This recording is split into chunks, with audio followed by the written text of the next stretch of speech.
Warning: Josh is not an expert in any of the crap he talks about. He simply uses his head and does a lot of research so you, the audience, don't have to.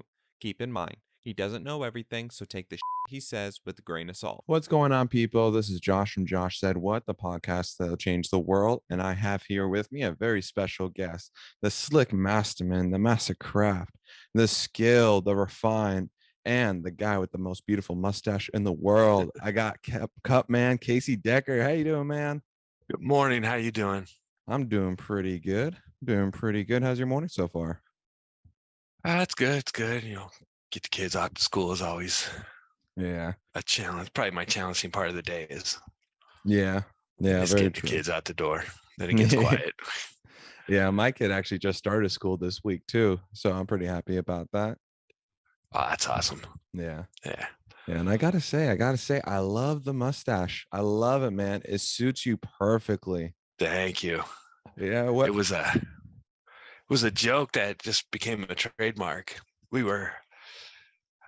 Back when COVID had us all working from home and my old position, the guys I worked with have grown these like huge beards, and I got like that Joe Dirt like white trash DNA thing where I can only grow certain spots. So I was like, well, I can't grow that gorgeous beard, and I'm like, I'm gonna grow like a Raleigh Fingers mustacher, and I went with it and just for fun, and then it kind of just stuck, and now people recognize me from it. And I'm like, I guess I got to keep it, or it's become kind of like a trademark thing for me. Yeah, exactly. And it suits the persona too of a cut man, because it's like when if people didn't know you and they just walked into the room, they saw you like in how you dress up for the fights and everything, they see the mustache, like guarantee that's the guy. Yeah, That's I've, the guy. I've had people recognize me. It's funny. I was at Quick Trip once getting some gas, and a guy came up to me. He's like, "Hey, have you ever heard of Rough MMA?" I'm like, "No, I never." He's like, "You look just like this guy. Let me show you this picture." I'm like, "Wow, I should hang out with that guy sometime or something." That's awesome. That's the greatest. You're just at a random gas station, somebody recognize you, and it's the signature mustache. Yeah. I'm jealous too. I'm horrible. Call me Patches O'Houlihan because it just comes in Joe Dirt style. Yeah, it's my beard. It looks terrible. So I'm like, okay, I'm gonna just go with this for now. Yeah, exactly. Yeah, I haven't shaved in a minute, but I got like just like patches here. I got mole here that grows longer than anywhere else. So I always consider this my ugly side. That's awesome. But anyways, I wanted to ask you, so how'd you get into it? How'd you get into being a cut man to begin with? I'm so curious. It started. I'm getting old. Actually, is the I guess is how is growing up. My dad was a fireman. My mom worked at a restaurant, and so they had odd hours. Mm-hmm. And being little kids, we'd have to go to grandma's house, and it was kind of you had two options in your grandma's house. You could sit and watch like Dynasty with grandma, or you can go to like boxing with grandpa, where he's gonna buy you candy and soda and Mm-hmm. all the fun stuff. So I'm gonna go to boxing with grandpa, and so then it just kind of became, this is pre. I'm gonna date myself. This was back in the '80s, so MMA wasn't even a thing we'd heard of yet. So you Yeah. pretty much you went to karate, kung fu, boxing, or like judo. There was your choices, And I was like, oh, I want to box, and I did a little bit as an amateur. I didn't put in enough work to actually be good. Like, but I still played around at the gym, and then at some point you're just kind of like, my body doesn't react the same way it did, many years ago, and I was like, I'd still like to somehow be involved, Mm-hmm. and the wife and I went to a UFC event here in Phoenix. I can't even remember the date. I remember it was Francis Ngannou versus Cain Velasquez was the main Oh, event on that one. damn. And I was watching these guys, and I was like, I probably can learn how to do that. And just started looking for stuff online, reaching out to people, and it grew from there. And I think I said, I'm going to do this. And a week later, I got a call from somebody. He's like, hey, I'm in a huge emergency. I need somebody right now. Can you be up here in Prescott Valley Friday? And I was like, yeah, I could be there. Mm-hmm. And it just kind of grew from there. Damn, that's pretty awesome. That's pretty awesome. I still remember that Ngannou versus Velasquez fight. That was just I didn't expect it to happen that way because I think it was what it was Kane's knee, it blew out, and then Francis on the Something, way yeah, down got him. it was a weird angle, like from where I was sitting. I'm like, did he fall? Did he get hit? I Mhm. couldn't really see till the replay. Yeah, it looked like something kind of maybe gave out a little bit and he got caught on the way down. It's definitely a fluke thing. Yeah, Getting hit by Nagano is like getting hit by a truck, though. It I just you don't want know. to do it. I know. He sends you to the fifth dimension with just one punch. You get the uppercut, then you see Jesus for 5 minutes. Yeah, I think I watched with Jackass where he was hitting him in the cup, and I was like, God, Oh my I God, felt like that's he gonna pulled his punches on that too, because he generally looked like, "You want me to do what?" Like he was like, yeah. I "I'm not want trying this to guy to kill still have anybody today." kids. Yeah, Damn, I that's wonder if those incredible. guys can have kids after all those years. I forget the one dude's name, but he's the one that on the newest Jackass, he just had like the little mohawk. I forget his name, but it's like he gets the worst of the damage, and they always go for the crotch shots with him. I Yeah, guarantee he will not have kids at all in the yeah. future. Oh my God. But yeah, no, so that's how you originally kind of got into it and you started reaching out, and then it branched off to where you had the opportunity at Prescott Valley. So were you originally intending to be a cut man getting into it, or did you originally start off on a different area? I started off with boxing, and you know, um, it was a different world back in the even in the 90s. Mm-hmm.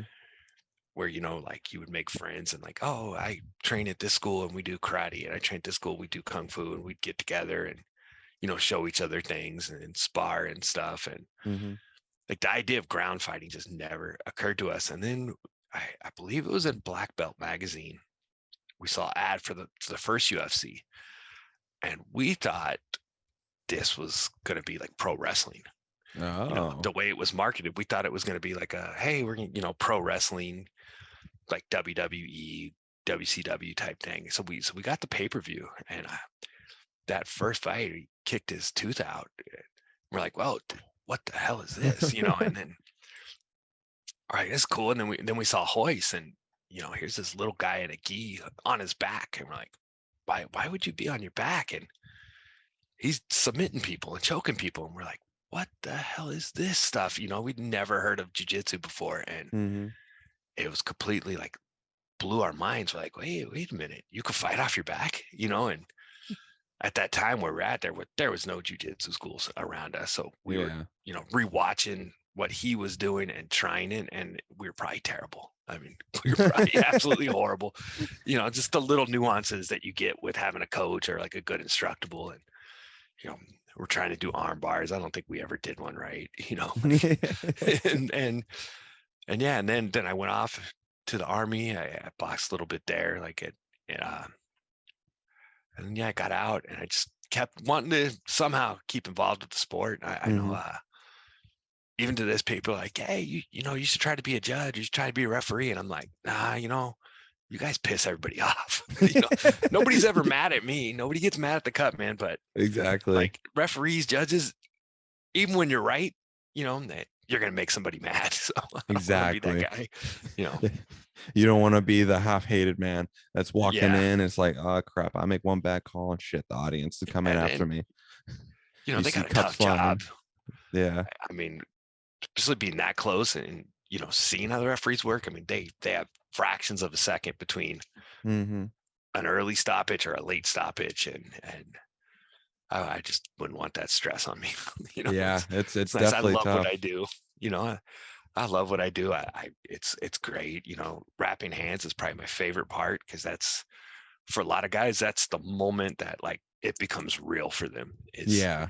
Is when they're sitting down getting the hands wrapped and the inspector's there, and you get to see a lot of cool personalities. It runs the gamut from some guys just go stone cold stoic, like other guys that just they get their stress out and they'll make jokes the whole time and Mm-hmm. crack me up. So it's Yeah. fun. That's awesome. And so, with being a cut man, what steps did you have to go in order to secure that position? Like, I'm sure, did you have to like do any extra like training under people or stuff like that? Yes. Okay. Um, There is schools, they travel around. They usually do seminars. Okay. I know, like, obviously during COVID and post-COVID, it's kind of changed. I've done Minute Medicine Man, which he's out of, and I did Fight Business Academy, those two ones, and then just constant practice. Hmm. Good thing is like practicing on my kids, because kids don't stand still. Like, get a pro fighter, even a real like good amateur or anything, they're good at standing still for wrapping their hands. Kids are constantly moving. So I'm Hmm. like, if you can get the kid, getting somebody to stand still gets real easy. Yeah. It wasn't hard training. Like I said, a lot of it is independent practice. They kind of show you the techniques, and Hmm. it's up to you to kind of build on that from there. And it's a lot of intuition. You know that minute in between rounds, that's a fast minute when Yeah. you're in there. And you know especially if it's a close like grappling match, I'm like, somebody's bleeding, I can't see where. And so you got to get in there, assessed, and treat. And you got about 45 seconds total, and Wow. that's if everything goes great. Sometimes guys get upset, if they're having a bad round. Usually if they're having a bad round, that's when I'm the busiest. Hmm. And they don't want to get up right away, or they don't want to get to the seat. They want to, get upset, and which is understandable. Hmm. Getting punched sucks. I don't care what anybody says. Getting hit in the face hurts. Yeah. I mean, God's bless these guys for, one of the referees, it might have been Al, made a reference that it's like, there's something wrong with us where we do this. Most people spend their whole lives avoiding. There we go. You there? Yeah, I lost you there. I don't know Okay. which one of us it was. So I think it was me. I always have horrible internet. I blame the it city. happens. Yeah, you're out. What, Havasu? Yeah, like Havasu City, we have just absolutely atrocious internet. But we finally got Allo Communications out here, so that's supposed to like really kick it up. Ugh. But anyways, back to what you're saying. Where were we at? Talking about the in between rounds. Yeah. Yeah, that minute goes fast. Like I said, you got to kind of assess, get, I don't know, for lack of a better term, control of the fighter, and Hmm. see what damage is going to be the most likely to stop the fight. You can't always treat all damage. Hmm. Um, and so you got to see, like, you start to learn, over time, like, okay, cuts here, and especially when you work with the same doctors, you kind of know Hmm. what the doctor is looking for. Yeah. Cuts here, spelling here. Obviously, the big one is eyesight. If something blocks the eyesight, we've all seen it. If a fighter says, "Hey, I can't see out of my eye," they wave it off. That's it. There's no Hmm. going back from there. And it happens a lot. And so we try to prevent that. Anything that's going to cause the doctor to stop the fight is our main focus. Yeah. Exactly. Exactly. And I think you're also saying something like Al. He was saying like most people they spend their Yeah, whole lives like avoiding getting hit. But yeah, our guys they go in the cage. They're looking to get hit. Well, yeah. primarily hit and not get hit, but casualty of war. No matter what, they're gonna You're take going to it. get hit. I mean, Yeah. this is the way it is. No matter how good you are, at some point you're going to get hit, and Hmm. yeah, and they're just like, hey, when can I come back and do this again? Like, Yeah. It becomes a drug. It's so addicting. yeah, it is. I'm sure psychologists, psychiatrists, or something have studied it, and I think it's just something about human nature, in my Yeah. opinion. It's Yeah. That's what I think makes, and it's weird for people on the outside looking in is when I had a corporate job, and I was doing this, they're kind of like, well, aren't you worried working around these guys? And I'm like, what do you mean? Oh, they're aren't they barbaric and brutish? And I'm like, no, to be honest with you, they're 20 times nicer than anybody who works in this place. You know, Yeah. Yeah. That's the crazy thing. That's one of the things that so especially made me fall that's in love with it. it's a weird kind of world. Yeah. Yeah, that's the thing that made me fall in love with the sport is the fact that you can just go straight into it and it has so Breaking up much. again. Oh, am I breaking up again? Yeah, you're breaking up just a little Oh, bit. there There we it go. goes. Perfect. Yeah. Okay, there we go. But yeah, one of my favorite things about MMA is the fact that It just teaches discipline. It teaches to strengthen your will. And it's such a constructive outlet as well that it's like most fighters that you meet, they're probably the nicest people, most humble people you ever meet. And it's, I don't know. It's just that's why I fell in love with the sport because you have an outlet as a fighter to just let it all out. And then you learn so much about not only the sport, but about yourself on a physical and on a mental level and just how it translates into the world. Yeah, it's a mental game, in my Hmm. opinion. I mean, you obviously need the physical aspects, but you have to have that mental fortitude to drive on, and I mean, we see it all the time with guys that had a rough round and come out there and get a comeback win. You know, um, Hmm. and it's really impressive that level of discipline and drive is just, and I think it carries over probably to every aspect of life for many of these guys. Yeah. If you can go through that, you can go to a job. It's Hmm. not hard. Yeah. Going to a regular job isn't hard after that. Yeah, exactly. Like a good example was the Besnik Ashi versus Derek Frida fight just this last weekend. That was a That was very so good fun. example. That My was. favorite fight of the night. Yeah, it was such a war. Like starting out, like from watching it, starting out in the first round, you had Derek Frida. He was kind of catching him constantly with that 1-2, the overhand right. And Besnik, he did get dropped, I think, like once, but he kept on just grilling through it. And then as it progressed to the second and the third round, you saw Besnik make all the necessary tiny little kinks and adjustments to the game, and he just flipped the script entirely. And by the end of the fight, he was the one dominating, and he managed to get that split decision win. Yeah, that was one I'm glad I didn't have to judge, because rounds 1 and 3 were very clear on that one who won. Round 2 was, Yeah. that was a close one there, and that was probably my favorite fight for the night. Both those guys kept me busy. Both Yeah. kept me busy on that one. You know, Yeah, that was such a great fight. And like Derek, even after he was like, shit, I ain't sad or anything. He was still all hyped up and excited because just the fact that he went through that amazing freaking showcase of a war. And then when he walked out of the cage, he's all just waving up the crowd, hyping him up. It was freaking awesome. he also has a pretty badass mustache too. Yeah, he does. I'll He's give him got the credit for that. handlebars. God, yeah, that's awesome. Yeah. But yeah, so how Yeah, that long have you been a cut man? uh little over 3 years is when I first like started making money, like getting Okay. paid to do it. Before that, it was a couple years just kind of working in the gym, like different gyms that I go to, wrapping guys up, and I kind of lucked out. I'm not gonna pretend like I some great like genius or anything, but Rob, who is a cutman for the UFC, lives like 5 minutes north of me, and Oh I wow. just kind of accidentally like fell in with him and made friends with him, and that he was the guy that got me like really got me going on that. He kind of like mentored me and put my name out there, and he's a really great guy too. Um, Nice. like I said, everybody, I can't think of any person I've met in combat sports, boxing, MMA, any of that I wouldn't like hang out with. They're all just nice people. Yeah.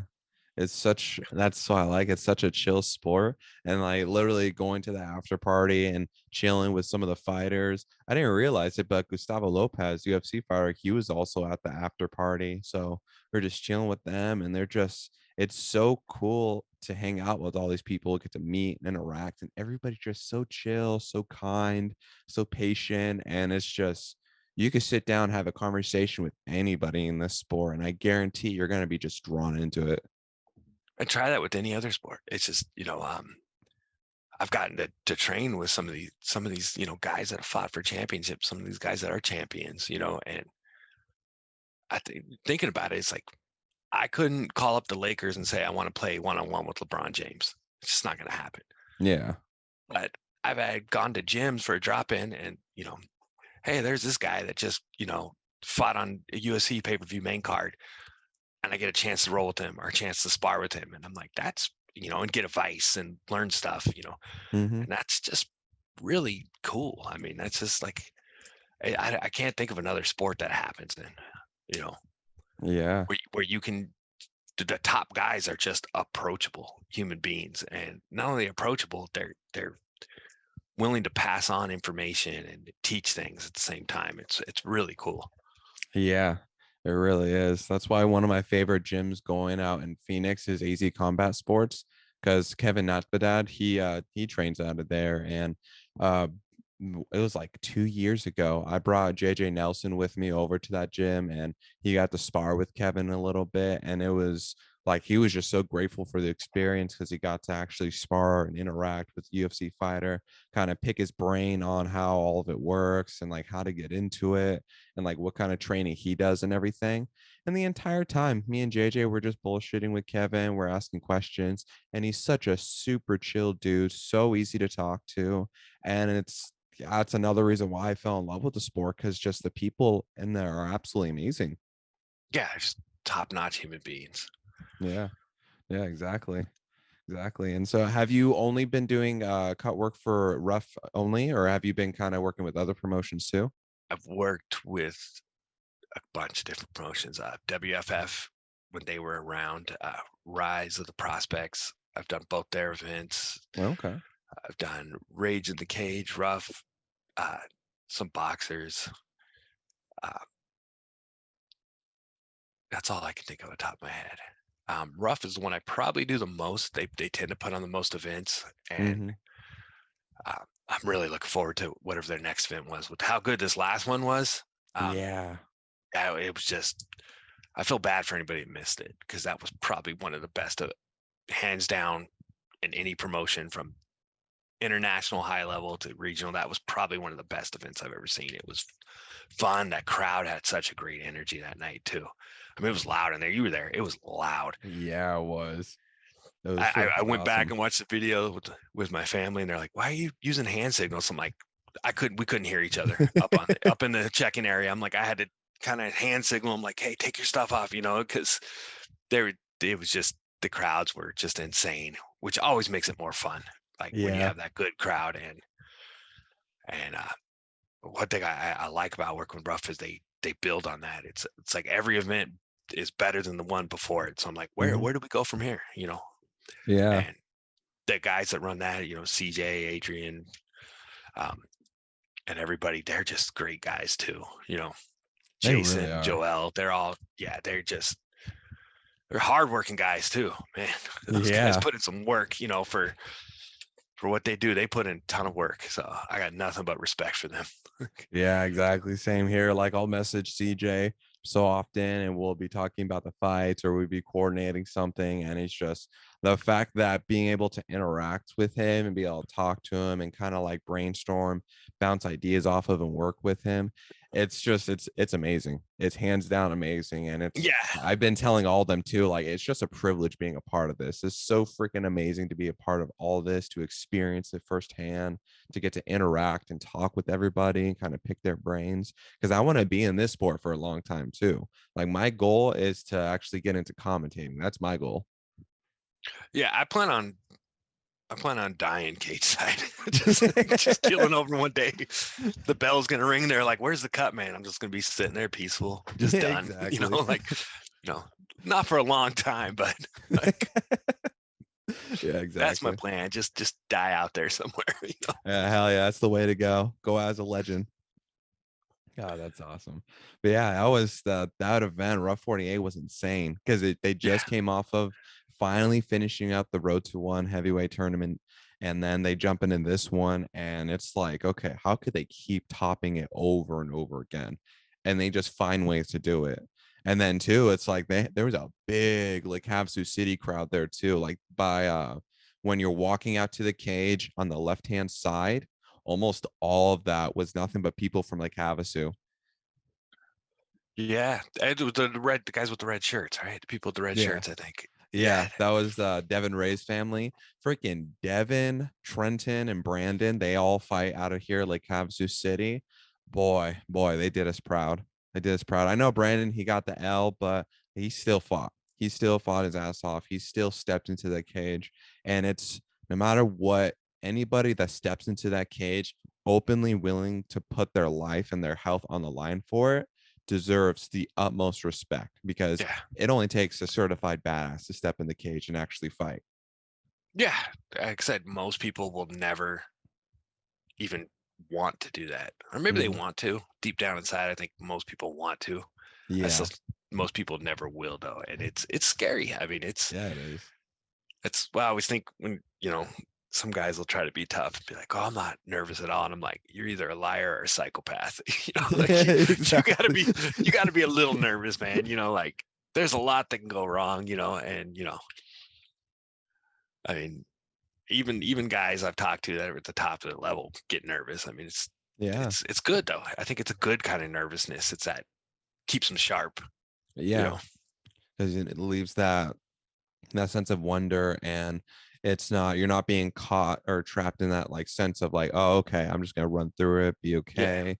You're not gonna keep predicting it. It's the sport is just unpredictable. Like anybody can be any guy on any given day, period. You could knock them out, you could TKO them, you could submit them. It could just, there's so many different ways to finish somebody. And you see some fighters like Brian Ortega, who literally got his orbital socket fractured when he fought Volkanovski. He was so close to finishing that choke too. And Yeah. that's kind of the thing. That's one of the other things I love about, even be boxing, Muay Thai, MMA is it's one of the few sports that you could be losing until you win. Mm-hmm. You know, you could be down on every scorecard, final round, get beat, and you throw that kick or that punch and it lands and that's it. You Mm-hmm. can't do that, in a football game. If it's 2 minutes left in the game and it's 40-3, the game's over. Everybody knows Yeah. what's gonna happen. 10 seconds is a long time in a cage or a ring. Anything can Yeah. happen. It takes just one bad move. I mean, we saw with this past weekend with Dominic Cruz and Cheeto. Yeah. I had Dominic Cruz up on my scorecard and he got kicked. He got caught. And Yeah. everything that happened before that moment didn't really matter in the outcome. Yeah. Yeah, exactly. Same too with like Jiri versus Glover. Like they actually had Glover winning on the scorecards, and then just in the last minute, like last 30 seconds, Jiri sinks in that rear naked choke, and he Yeah. just secured the win. And that was actually the first time Glover had ever been submitted at Yes. all. So that was crazy. Just like That made it one even tiny nuttier. Yeah. mistake. Yeah. And God's bless Glover too, man. We're the same age. Me and him. I think we're like a couple months apart in age, and he's still going out there going strong. And I'm like, man, good for him. This is Yeah. not usually this is like young man sport, And so for a Mhm. guy in his 40s to be out there and competitively be out there, he's not a punching bag and to Mhm. look good, I got to Yeah. figure out what is he doing that I'm not doing, like Exactly. Exactly. Glover, give me a call. Let me know what your diet plan is or something. I gotta get with you. Like, What's your training regimen, man? How many days a week? What are you doing in caloric intake? yeah, God, yeah. And he was holding his own too against Yuri. Like he kept on bringing the table to Yuri, who's like half his age, and he was struggling. But then, he's no slouch. yeah, Gary is definitely not a slouch. I mean, he earned that title shot, through hard work and yeah, exactly. It's freaking wild. It's wild. God. Oh yeah, and I was gonna say too, Trenton Byers. Not to switch it quickly, but Trenton Byers, he was actually the first Lake Havasu City born champion. we breed. And I tell people especially when I travel and I have friends from out of state, they're like, "What's going on in Arizona?" I'm like, "We breed tough people out here." I mean, Mm-hmm. if you look what we've had past 2 weeks in a row, Arizona fighters gotten contracts on Dana White Contender Series. And it's kind of cool for me because I'm like, I remember taking care of this guy 2 years ago, wrapping his hands and, him getting ready for like his pro debut. And I remember working this guy's cage. And now here they are. They're stepping up on, the biggest stage there is for this right now.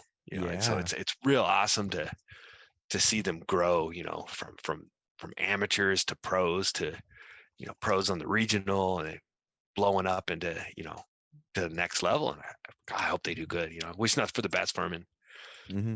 that's the Yeah. hardest part about this is a lot of times I'll have two guys that I like a lot. And I'm Yeah. like, hey, I'm friends with these guys. And I'm like, one of them's going to lose and one of them's going to win. And that's the way it is, and I'm like, I just hope both teams have fun, it's kind of like my attitude, like, Exactly.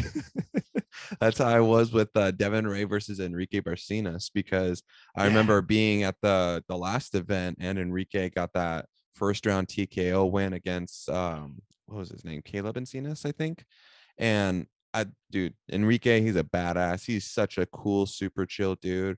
I've talked to him on Instagram a few times and everything. And then he goes up against my guy, Devin Ray, who's representing like Havasu. And I'm like, God damn it. I like yeah, both of these guys. I don't want there to be any bias, even though it's like, because like Havasu, I got to rep Havasu, but no, I love the both of them. They're both outstanding guys. They're both badasses.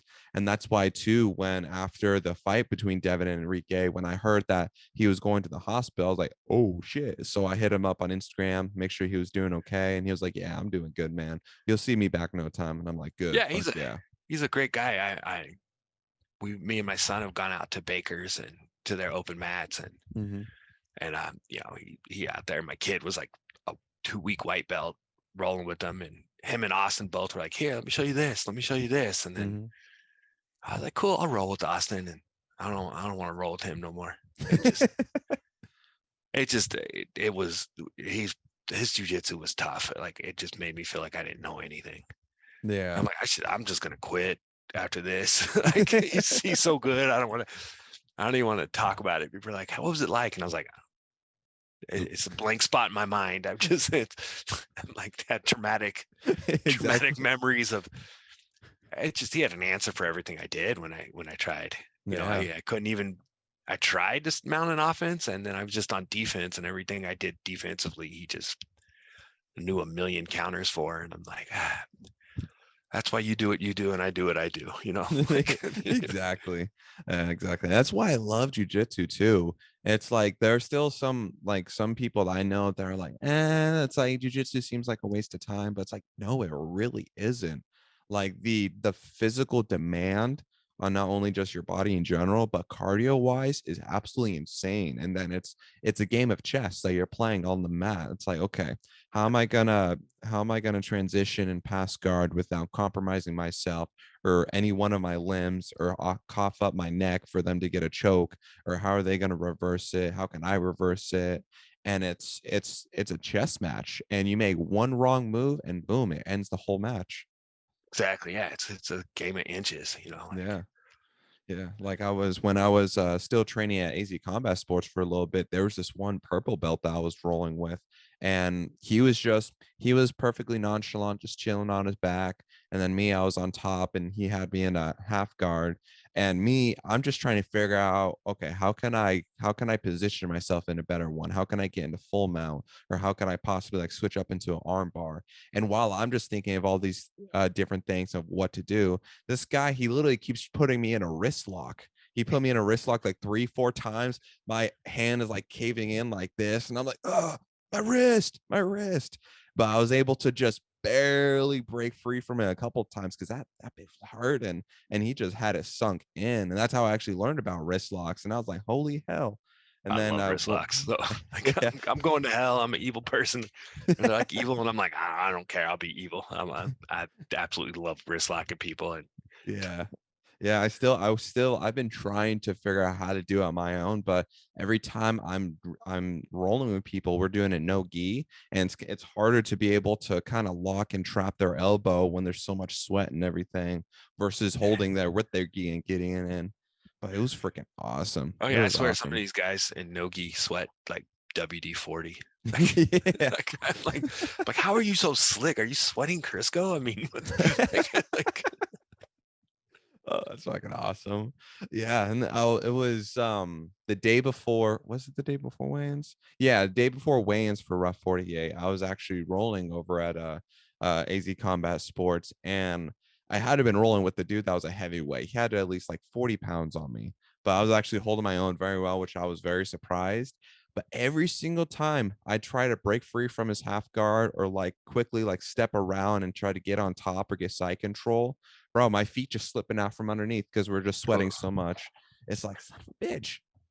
But no, it was yeah, awesome. that's our beautiful Arizona summers. Mm-hmm. Yeah, It just seems impossible to get the gym cool sometimes. You know, Yeah. or you got to spend like $5,000 on that AC bill for the gym because it's just Yeah. Dude, it's freaking that's the thing that like I think especially works to these Arizona fighters' advantage is this heat. Cause yeah. I mean, running in the cold versus running in the heat, it does have a pretty substantial difference, like cardio, because you got to be able to just deal with it and get through the grind and whatnot. Like just last week, I did a 3 mile run from where I live to the Walmart here in town and back. And bro, it kicked my ass. I had heat exhaustion for a day after. I was just groggy and everything. But I usually it had been a while since I've done a run like that, but usually I'd be in like 102 degrees, like in the late evening, and I'll have a sauna suit on. And it's just I lost 3 pounds, don't worry. But no, it's like it definitely does wonders for your cardio. And that's why like when I interviewed Mark Coates that one time and I asked them, I was like, how'd you feel about the weather coming into Arizona? And he was just saying he was super surprised by, and like he did a 5 minute walk to throw out the trash, came back in, and he needed a 2 hour nap. It's also easy. That's what I tell guys. Like, it's hard to make weight. I'm like, in Arizona, you just drive with your windows up, you lose 5 pounds by the time you get to the scale. Like just don't turn that AC on in your car. You'll drop some weight. Yeah, exactly. Exactly. Just keep the AC off, just go walking around. Yeah, you'll lose that weight, no problem. Yeah, it's a little easier. Yeah, it's like we don't need saunas here. That our earth is our sauna. Our state is our sauna. Yeah, and it's like Havasu City is actually the hottest populated region in the entire country. So the only place here in US is hotter than Havasu is Death Valley. So it's Ooh, like, yeah, exactly. And it's I get like for my job, I get a lot of people from out of country that come here and they're like, "Oh, it's hot, yeah." And they're just like here, like from where we're from, it's like 40 degrees Celsius. And I'm like, no, for here it's like 53, 54 Celsius, which is be that's like 120 something. what made me fall in love with Arizona is that in the army they had me. I was in northern Africa in the Middle East in the July, which is a different level of heat. And Oh, so I came to Arizona for one of my friends was getting married in like August, and it was like 95 degrees, 88 at night. I thought this place was a paradise. I was like, well, this is beautiful. Like I'm hitting this place up as soon as I can, and yeah, exactly. And that's why, like, if you're like people crack up whenever I tell them, it's like to them, like 90 degrees will be hot, or like 80 degrees will still be like super hot. And I just go walking around, it's like, oh, this is nice. I'm feeling a little yeah, bit chilly. I got to get a windbreaker on or something, when it hits 80. Like, Exactly. And it's like it rarely ever snows here in Arizona. Like up like the northern end, it'll snow more, but you get mostly like the monsoons and whatnot. Then it brings in some humidity. And it's like shit. Like imagine like 110 degrees with 80% humidity. Now that's a killer. yeah, that is not fun. Yeah. It's freaking wild. It's freaking wild. But yeah, that's why I especially give like my guys here, Devin, Brandon, Trenton, as well as my guy Patrick. I give them so much props for all the extra work that they do, especially out in this heat, because they just want to like get it over with, get done. They want to drink some water, but they can't because they're trying to cut weight. Man, all they got to do if they want to just cut the weight is just throw on a sauna suit, some extra towels, just stand outside for 5 minutes. You'll lose that weight. Yeah, I think my neighbors probably probably want to call the cops on me when I go because I usually run in the afternoons, and right now it's something. One day it was like 110, Yeah. and I'm out there running like headphones on, like screaming "old dirty bastard" lyrics at the top of my lungs just for that mental toughness. And I'm like, man, my neighbors probably think I'm on drugs or something. They're like, who is this crackhead? Running around screaming these words. Just I know. just to keep himself motivated. They're like, what's going on with this guy? I know. It's like, is he a psychopath? He has to be. Who's gonna run in 110 degrees, screaming, blaring that music? I tell you what, these badasses from Rough Nation. Yeah. Yeah, but it's the heat's brutal, that's for sure. And I've been trying to do a lot more for my cardio too, because I've just been primarily lifting for a while now because I ended up getting stomach surgery and then I got plantar fasciitis in my foot. And Oh, then I ended up injuring my hand as well just before the event. And so, but getting back into MMA and boxing, like here in Havasu at Fior's Endorphin Factory, Jaime Betterhona, he's a former pro boxer. We'll be doing boxing for over an hour. He ain't gonna turn the AC on. He leaves that sucker off. And there's like 10, 12 people in this tiny ass room, and we're all just sweating bullets, like gasping for breath because we're just inhaling nothing but freaking solar rays. That's how hot it is. But I'll yeah, tell you one thing, it does great for losing weight. yeah. Well, I was boxing last night, and we were just doing drills with the coach, and I thought I was gonna die. And he told me, he's like, "Yeah, all right." I was like, if I ever throw that many significant strikes at a guy and he's still standing up, we're just hitting mitts. I'm like, I'm not coming off the stool. That guy's a Superman. I'm like, guys, when you train, you're just throwing, which you would Yeah. never do it in a boxing match. But I probably, threw like 50, 60 punches in a minute. And I'm like, yeah, if I hit somebody that many times and they're still going, fight's over. He won. He's good. I'm going home. I'm gonna drink I'm some like, yeah, milk. You can take the belt. Just do it. yeah. He's won. I'm good with that. 'Cause that guy's tough. That's awesome.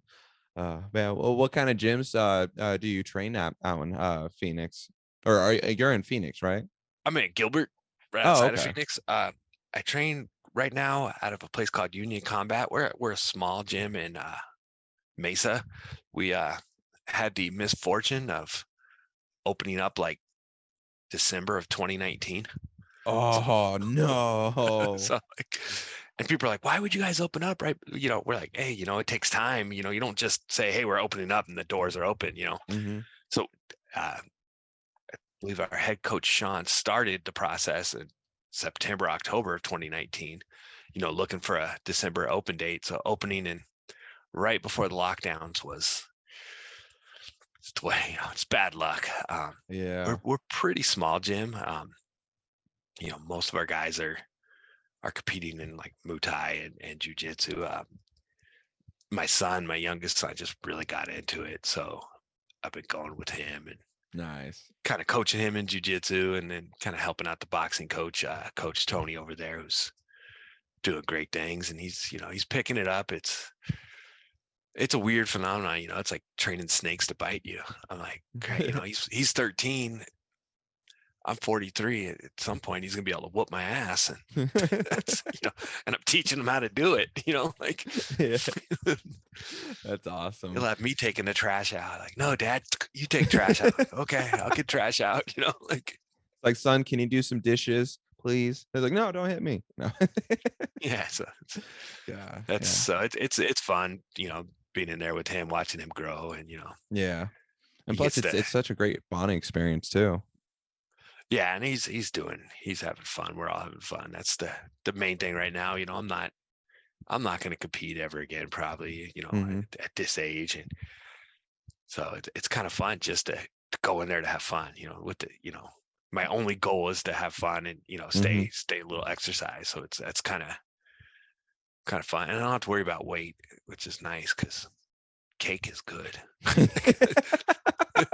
Burritos are good. I For spent real. so many years, with high school wrestling and boxing stuff, worried about my weight that like Hmm. now that I don't have to, I'm like, wait, I can eat whatever I want Yeah, and there it you doesn't go. matter. I'm like, we used to, I don't know what kind of cruel twist of fate put like wrestling season in the middle of feasting season, you know, like, oh, it's Thanksgiving, but you got to meet that Saturday. So, you know, Oh, you get to have like a little morsel of each thing, I mean, why would they do that? I don't know. It's just bad luck. those It's like right animals. after Halloween and Thanksgiving, Christmas, it's all the fun like time you get to like feast, and nope, you're in wrestling practice and you're half a pound over, so you aren't doing anything. It's, God, that sucks. The torture.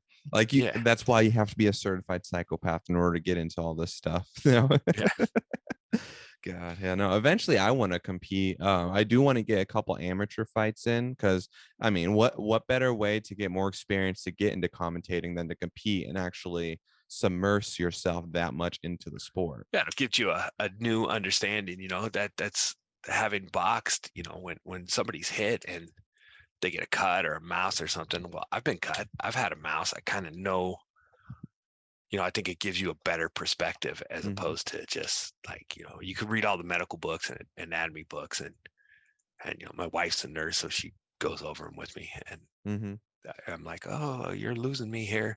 I'm like, like, I don't, I understand how it works, but she gets really in depth Hmm.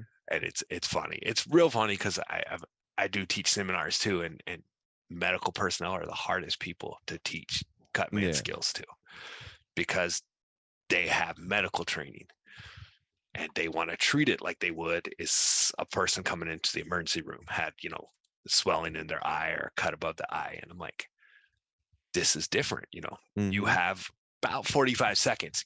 You just want to stop them from bleeding and have them go back out there, which is real like counterintuitive to what a doctor would do if you walked into the emergency room with a big Yeah. gash on your face. They're going to clean it, they're going to diagnose it, they're going to look at it, probably stitch it, like Hmm. that happens after the fight. But I'm like, it's kind of weird. Our job is to make injuries, kind of clean up the injury the best we can so they can go back out there and Hmm. hopefully not get further injured. Yeah. Yeah, exactly. Yeah, man, I'm still excited to eventually actually get a fight in. I've always been kind of inconsistent because I've never had enough time to like consistently train MMA. But once I get like, I feel like if I could dedicate like a good solid 3, 4 months of just consistent 4 or 5 days of training, I could probably do pretty good. And I'd be able to go in, get that experience because it's like to experience the adrenaline dump firsthand, to experience what it's like to be put in those high intense situations where it's like it's a question of nothing but sheer grit, toughness, and willpower, and whether or not you could determine or just like understand like what could go through a fighter's head when they're dealing with a cut above the eyebrow and it keeps coming down, coming down. How are they coping with it? What adjustments they're making and everything. Like you can only get that knowledge, you can only get that ability to like calm down this stuff like, just by experiencing it firsthand. Yeah, exactly. I agree. I mean, you can read about it, you can listen to interviews, you can watch it, but until you're there, it's I still remember the first fight I worked as a cut man, and we're the best seats in the house. Like we're real close to the ring, and I'd never been that close to an MMA cage before, and a guy got took down with a huge like double leg, Ooh. and just the impact that I felt, I was like, oh my god, so, like that guy got thrown. Like I was like, Yeah. just kind of threw me back for a minute, and then like the first guy that got cut, where I'm like, I gotta go in and do something, and it's kind of, you know, I still get nervous. I get more nervous working as a cutman than I ever did in any kind of competition because, and I thought about it, and I'm like, well, when I was competing, be it jujitsu or boxing or even wrestling in high school, if I made a mistake, I lost. Yeah. It's on me. If I make a mistake now, that might cost that guy the fight. So I like to think, it's I feel honored that these fighters and coaches and promoters and stuff have that faith in me, Yeah. that I can rise to that pressure, which is when I think about it, I'm like, this is really cool. These people believe in me that much that, they're willing to put this, themselves out there for me. And I'm like, it's a real privilege. Yeah. Even though I get nervous, my wife hates fight days at the house. I'm pacing. I don't eat, like I can't sit still. She's like, well, why don't we watch a movie? Take your mind off. I'm like, no.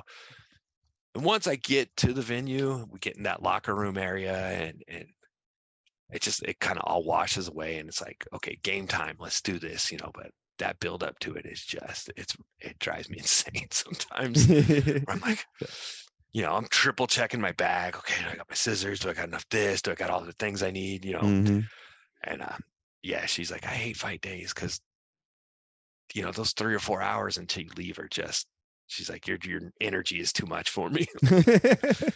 Exactly. That's exactly how I am, because I'm actually very surprised myself that I haven't gotten as much nerves as I thought I would, because I've always been socially awkward too and everything. So like reaching out to people on my own has always been something I'm like, "Ugh, I don't want to. I really don't." But then like just once I dive into it and I get over the panic of like, okay, I have all my equipment, there's nothing going to go wrong with the equipment. Always something goes wrong, but it better not go wrong. But then I just jump into it, and it's just like I feel like I'm in my element and everything. Like when I was at the weigh-ins interviewing the fighters, and then we're doing the pictures and everything, it was freaking wild. And literally the entire time for the weigh-ins and during the fight event, my hand was messed up. Like it was messed up bad. There was one point What I did was you do actually, to it? I noticed that. Yeah, like you had it wrapped up that night. What did you do to it? yeah. So what was it? Friday, just like an hour before the weigh-ins, I was in my hotel room and I was working on my pre-fight interview questions. And the desk that was in the room, it had like a little hidden board underneath, like the top section. And me not even thinking, I go to put my hands in my lap, and twice in a row, I cracked it just perfectly, like right on the sweet Oh, spot of my knuckle. And so the whole thing ballooned up. And so like during the weigh-ins itself, that was when like all the swelling and the throbbing really started to kick in. So like during the pre-fight interview questions, it was like throbbing, setting up and taking down all the equipment and everything. And then the next morning, when I woke up and it was still feeling the same, I was like, okay, screw this. There's no way in hell I'm gonna go to the hospital for a freak hand injury and miss this entire event. So I literally went to Ace Hardware, and then I went to CVS. I got like bandages, antiseptics, and everything. And I got razor blades. I went back to the hotel room and I cut that bitch open. I just cut it straight down there and relieved the pressure. I wrapped drained it it. up super tight. Yeah. Because I mean, for all I know, I go to the hospital, they're going to do just the exact same thing. But the difference is they're going to slap me with a $5,000 charge. But by the time Yeah. like the fight event came, the swelling was going down. I was able to like do more with it. Like before, I could only move my middle finger like that much, but now it's like now I could finally like close it more and everything. And I was actually tempted at one point. I was gonna go up to you, it's like, yo, Casey, can you do me a favor and just like wrap my hand? Like I don't care if it goes numb, just like wrap it good. I could have got some of that. And speaking of the cut, that's something that we don't do, despite what you see in the movies. I have people ask me that all the time, like, how do you know where to cut? And I'm like, what do you mean? Well, I was watching Rocky and he said, cut me, Mick. I'm like, no, we don't do that. I'm like, think about it. Would you really, in that environment, want me having a razor blade right by your eye? Like, I mean, come on. How bad do you think? There's so many ways that can go bad. I know, I'm for like, real. and I think they would just stop the fight at that point. Exactly. That's why The I was like, whole like athletic commission would come down on me like, what are you doing? exactly. It's like, Casey, get your ass out of here. What are you doing carrying razor blades? But yeah, no, it was straight up. I was like, there's no way in hell I'm missing it, because like my hand was a balloon. So I just got a razor blade and I just opened it up and it just immediately relieved the pressure. Kind of drained it a bit. Yeah. And then I wrapped it up. And then like ever since then, it's been getting so much better. Like I could actually close my hand and everything. I could actually finally lift a bit again. Like for almost 2 weeks, I was doing nothing but like cardio and leg workouts, and I really wasn't doing any upper body. But then yesterday was the first day I was actually able to like really sink in a strong workout. So I did bicep curls, tricep curls. I did lat rows, chest press, all that stuff. And surprisingly enough, my hand was holding its own, thankfully. A little bit of pain, but it was still holding its own. That's good. It's good. I'm glad, Mm, just getting old, man. That's what happened. I know. You gotta hurry up and get that amateur fight I now know. I know. I'm before already you get too old. I'm 5 years from 30. I gotta hurry up, man. I'll look Uh, forward to working that one. It'd be fun. yeah, hell yeah. Like I said, even if you just get one, it gives you that inside knowledge. But it's like tattoos, though. I think it hurts, but you get addicted and you want to keep Yeah. going. And you don't. I mean, even right now at 43, I get that itch where I'm like, I could do like an old man boxing match, and then I start thinking, I'm like, I gotta cut weight. I gotta Yeah. do this. I'll go get a burrito and that'll make me happy. Yeah, I think the weight cut will definitely be the hardest part for me, I would say, because I have a high metabolism and I'm just kind of used to just eating what I want and still staying lean. And like if I stop lifting, I'll guaranteed drop anywhere from like 15 to 20 pounds and I'll be like in the high 160s. But I know I would probably want to fight at like 155 or see if I could go all the way down to 145. So it would also be super good to experience that weight cut and just like the trials that the fighters have to go through just to make it happen. Yeah, those aren't fun. I Yeah. don't miss those at all. And like talking to guys, and girls that I know that fight now, like, I'm in the middle of my weight cut, and I'm like, I'm gonna go buy a dozen donuts. So let's see how this. Let's see who's happy. But and like I said, even just and that's what I think a lot of people don't understand is I think the hardest work is from camp to the cage. Once you get in the cage or you step in that ring, that's when things, knock on wood for them, get easier. That whole like training, especially amateur guys are pros starting out that don't have the 6-figure contracts and stuff. Mm-hmm. A lot of these guys, they have jobs, full-time jobs, they have families, they got to pay Mm-hmm. bills just like everybody else. And you know the sacrifices they're making just to get there for this shot is it's really like a lot, nothing but respect for those guys. Yeah. That's hard work. Most people go to a 40-hour a week job and come home, sit in front of the TV. I'm tired. These guys are, okay, I got off my job. Now I'm going to the gym for 2 hours. And now I got to watch what I eat when I get home. And then my days off, I'm in the gym 8 hours, Yeah. preparing for this. And that's awesome. It's the discipline and grit that these guys have is outstanding. Like I Yeah. said, it's a huge honor for me. Every time I work with these guys, I feel it's like this huge honor. Like, hey, I'm getting to work with some of the toughest, nicest human beings on the planet, and Mm-hmm. that's awesome. I don't know, most people never experience that life. Yeah, exactly. That's why I especially like Enrique because he had like 3 fights in just like 4 months. And just before this fight with Devin, he had fought just 4 weeks before that. And it's to go from back to back camps and like, it's going to be a torture and a grind to just drop that weight again. And he still pulls through. And so that's why I have just the utmost respect for these guys because And it's just being an awesome. amateur too is he's not Yeah. getting nothing. He's not getting anything for that. He can't Hmm. get a payment. The minute you get a payment, you're pro now. So he's probably coming out of his bank account.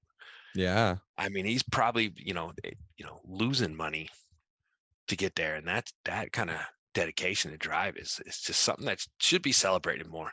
Yeah. You know, even if you have that dedication and drive in anything, even if it's not fighting, I think it should be celebrated because Yeah. that's how we're supposed to be. Everybody wants everything handed to them, and these guys are out here busting their ass to work for it. Mm-hmm. Which Hey, is they lead by example. yeah. Yeah, So I see nothing but those guys that grind like that. If they carry that over to every aspect in life, they're going to be fine. They're going to do oh yeah, great in life. hell yeah. That's why I really like Antonio Ruiz as well because he went through that 3-round war with Trenton, and then he still goes around and he starts competing in a BJJ tournament, and the fool actually got second place. I was like, hell yeah, Yeah. man! I saw it on Instagram. I was like, congrats, man, and everything. And like His Antonio, mustache looked better than mine that night, so I was a little upset with him. oh, that bastard. No. I was like, man, you're making me look bad, and you got to go shave. Like, We gotta get some grease and turn it the other way. We yeah. can't put to shame the cut man. He's got a rocket. It gets hot up there Yeah.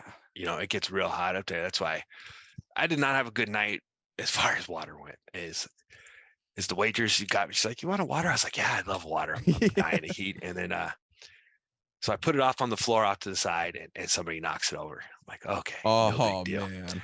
no big deal." So then I'm like, she comes back. I'm like, "I'm sorry to bug you again. Can I get another water?" And it was that I was at that thirst where that drink of water is just like glorious. Like, so I take Yeah. like 2 sips off it, and I cannot remember who, but one of the MMA lab guys was fighting, and Jared Cannonier's sitting right next to me. And he gets excited and he knocks my water everywhere. And I'm like, I was mad, right? But then I'm like, what am I gonna do? You know what I mean? Like, what He's am I gonna gonna do throw to some Jerry Ken here? cannons. You know what I mean? What am I gonna do? I mean, die? That's about it. Like, Pretty much.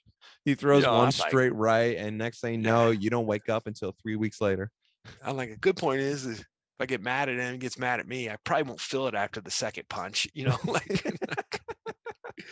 I mean, he's a nice guy too, but I'm just kind of like, man, that water was so delicious. Yeah. He felt bad. He apologized. And I'm like, it's not a big deal, man. But yeah, he just, you know, I can't do nothing to him. He'll have his way with Exactly. me, you know. Exactly. It was so cool to talk to him too, because I met him at the last event for the Road to One finale, and I felt like I stopped him at a bit of a bad time to ask for a picture because he looked busy. And so this time around, after the events ended, I went up to him. I was like, "Hey man, I just want to let you know, I felt like I caught you at a bad time last time with asking for a picture. So I'm sorry about that." But he was so cool, so chill. So we were just kind of like chopping it up, talking about MMA, kind of laughing back and forth, and it was just freaking wild. It was just wild. Yeah, it's real interesting. Like I said, you know, that's what the first moment I think, and I don't even remember what event. The first moment I was sitting in like Benson Henderson sitting next to me, and I'm like, Yeah. holy shit, I'm sitting next to Benson Henderson, and well, that's just weird, you know, like I was just starting out, and I'm like, how did this happen? You know, it's kind of like That's how it was just with Rich Franklin at the last event. I yeah, literally, and I thought it was so fucking hilarious. I felt so bad, but like after the event ended and he was talking to a couple other guys that was in the cage, I straight up went up to Rich Franklin and those other guys and asked them like, "Hey, I'm sorry to interrupt you guys, but if you can you just move over a little bit? I'm gonna do like a little scream announcement." And then I just go right into it and I'm like, "Don't kick my ass, Rich Franklin." he's in great shape too. I mean, Yeah, he is. he's in phenomenal shape, and I follow him on Instagram, and we talk occasionally on there, and he posts his workout videos, and I'm like, yeah, I'm lazy, you know, like I see what he's doing, and I'm like, I just did like a 30-minute kettlebell workout. I don't even think I hit his warm up, you know, man. I know the dude will be on like a 12-hour flight, will still come home and still do two Yeah, hours of working out. And I'm like, shit, I yeah, want your energy levels, man. What's your secret? yeah. He's another great guy too. You know, Mhm. he's definitely like he's a living legend of this sport. You know, and Yeah. he's just incredibly approachable, funny, and nice, and just a good human being. You know. Yeah. Yeah, it is. That's why again, it's such a privilege and it's an honor to just be a part of all of this. Because I also came into this with no experience at all. It was just it was originally I was managing JJ Nelson and Patrick Boffman, and then that's how I got introduced at the quarterfinals to MMA Stalker and Rowe, and then going from there, just getting experience in now interviewing fighters. Just like, man, this is absolutely incredible. I'm You had just the so great I'm suit. I remember you had the great yeah. suit that night. Yeah, I gotta look good. I gotta represent. I had to make a good impression. I'm Yeah, that glad was I cool. I did. was impressed. I was like, wow, this guy's not a fighter probably because he's in that suit. He's there doing who, you know. I'm like, who is this guy? And then yeah, I found out you managed him. I'm like, came in looking styling to manage his guys. Nothing Yeah, but respect for that, you know. exactly. Yeah, that's why I had to look good too for the pre-fight interviews. I had to make sure I had my button up.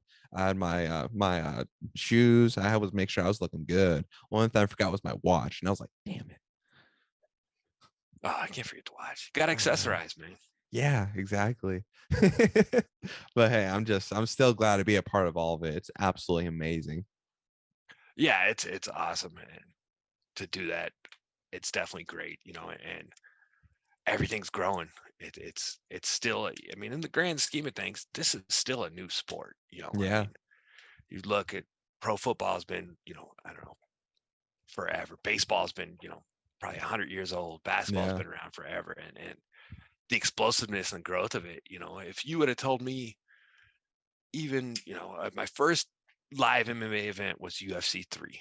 I was 16, and we snuck out, you know, like, oh, I'm staying at my friend's house, mom, and he's like staying at my house, you know, and it was before cell phones yeah. and stuff, and then we drove out to this event. If you would have told me that like it was on ESPN.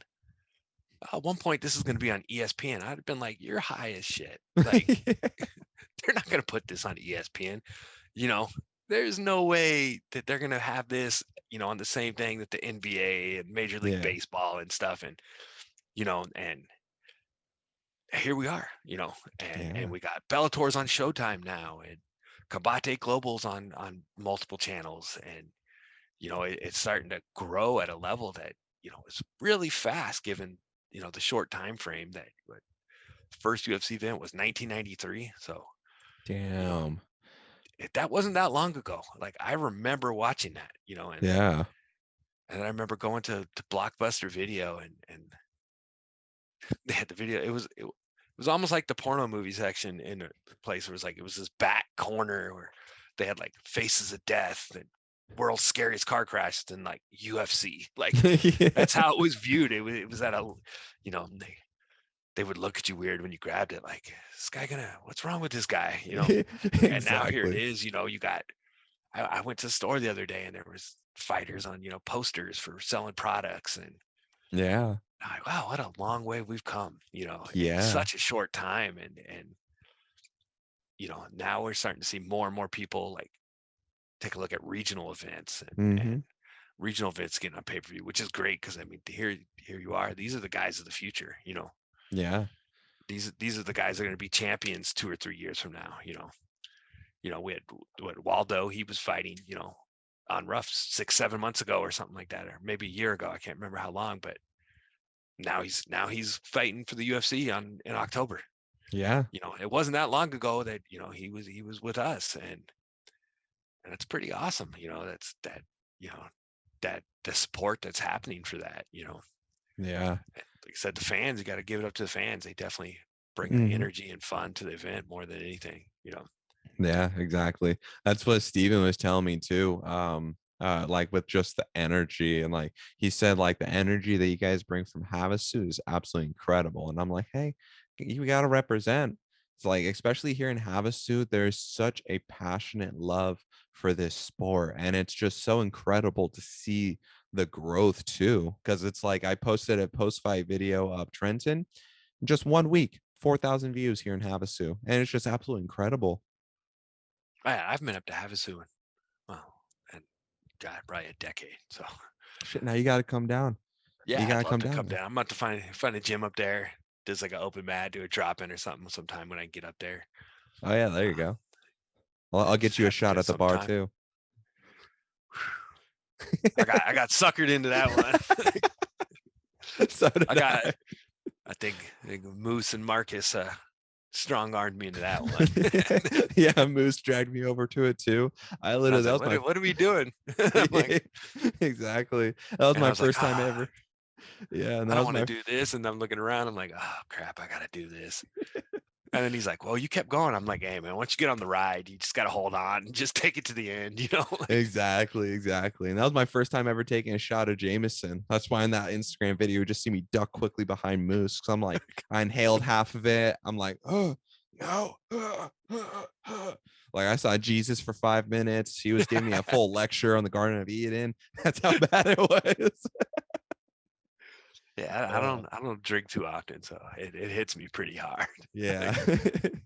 Like we ended up like at a chili dog spot at like 2:30 in the morning on Mill Avenue. It was amazing though. I mean, food Best spot chili was dog ever. great. Yeah, I'm like, he even said he's like, our food was good. I'm like, was it really good? Or was those 2 shots what made it that good? Exactly. My go-to after like drinking is always McDonald's. I don't know why, but a greasy McDouble that just hits the spot. Oh, I get crap. I'm a huge fan of McDonald's. People are like, you eat that stuff? I'm like, bro, I'm the first in line when they bring the McRib back. Like, I'm like, I Exactly. love McDonald's. I don't know what it is. It's just it's like I don't like a lot of fast food, but like McDonald's and Popeyes are I can Yeah. eat them all day. It's probably not great for me, and I won't eat it all day, but I could literally just eat that all day. Yeah. Exactly. I'm still addicted to the McChickens. I always get the McChickens because they're cheap, but they taste good. And it's like I don't eat, I inhale. Yeah, and it's like I said, I don't eat. I have a hard time eating before fight. So Yeah. usually by the time it's over, I'm freaking starving, and it gets late. Yeah. So trying to find it's sometimes that's the only place open, at Hmm. 11:30, 12 o'clock in the morning, and you're like, oh wow, Yeah. I'm gonna get a chicken sandwich, like you're saying. Yeah, exactly. I'm sure you remember seeing me too when CJ had me doing a little security for that door as you guys kept coming in and out. You just see me eating my Burger King or no, my Jack in the Box right there by the door. And I'm like, Oh, I was trying to yes. get some from you. Remember? I was like, where's mine? I'm like, I know. It's like, don't worry, I bought it for you. It's at the store still. Don't worry, you can go grab it. I'll cash app. It's awesome. Yeah. But yeah, I think we'll go ahead and wrap it up. I'm sure you probably all got some right. things you got to do. Yeah, I'm sure I do. Not my wife will find some stuff for me to do. Yeah, exactly. Exactly. But thank you so much for having me on. It's been fun. Anytime you want to do it again, let me know. Yeah, for sure, man. Thank you for coming on. It's a privilege as always to have you on, be able to talk to you, man. Again, it's fucking awesome. I love it all. Yeah, thank you. Thank you so much. And you have yourself a great day. Yeah, you too, I'll man. see you. Hopefully see you soon. Yeah, definitely for sure. And for the fans, thank you guys so much for watching. Again, this is Josh Said What, the podcast that'll change the world. We gonna make shit happen. I guarantee it. So like, share, subscribe, comment, do all the stuff that I don't remember to do. And then I'm also on Spotify, Anchor FM, and on iTunes podcast. So check it out. And we'll see you in the next one.